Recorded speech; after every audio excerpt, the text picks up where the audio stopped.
गणशिक्षा मंत्री समीर दास को निज block Haripur Adarsh Vidyalaya high school summative assessment 2 परीक्षार केन्द्र होईछि।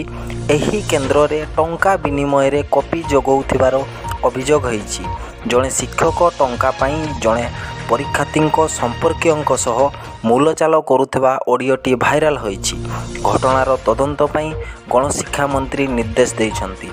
ए संपर्क में गणशिक्षा मंत्री श्री दास को पचारिबारु से कहिछन्ति जे दिन 11:30 समय रे ए संपर्क में खबर पहुँचवा परे तत्क्षणात बोर्ड सभापति को ए विषय अवगत करा जाइछि।